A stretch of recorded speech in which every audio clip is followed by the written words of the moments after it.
আমার নাম সাহিল। আমি একজন গ্রাফিক্স ডিজাইনার, একজন কবি। আপনার উপর শান্তি বর্ষিত হোক ডাক্তার জাকির। আমি সব সময় বলতে চেয়েছি, এটা আল্লাহর দয়ায় আজকে সুযোগ পেলাম। আমি আপনাকে ভালোবাসি ডাক্তার জাকির, আমি আপনাকে খুব ভালোবাসি। ওয়ালাইকুম আসসালাম। আপনার উপর ধন্যবাদ। শান্তি বর্ষিত হোক ভাই। আমিও আপনাকে ভালোবাসি ভাই।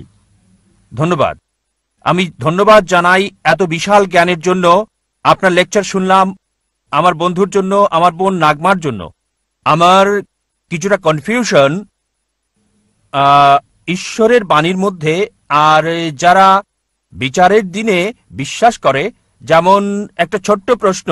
আমরা বিশ্বাস করি মুসলিমদের মতো যে বিচারের দিনে মৃতকে জীবন দেওয়া হবে।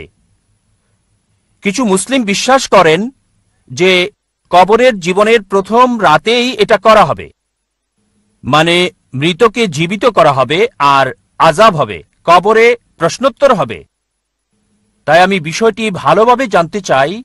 ভাই প্রশ্ন করলেন যে অনেক মতপার্থক্য রয়েছে, বিচারের দিনে কি জীবন দেওয়া হবে, বিচারের দিন কি পুনরুত্থাপন করা হবে, নাকি এটা কবরে হবে। ভাই যদি কবরের আযাবের ব্যাপারে বলা হাদিস পড়েন, আর আল্লাহ কোরআনে বলেছেন সূরা আল ইমরান অধ্যায় 3 আয়াত 185 যে কুল্লু নাফসিন যায়কাতুল মউত, প্রত্যেক প্রাণী মৃত্যুস্বাদ গ্রহণ করবে আর চূড়ান্ত প্রতিদান দেওয়া হবে বিচারের দিনে।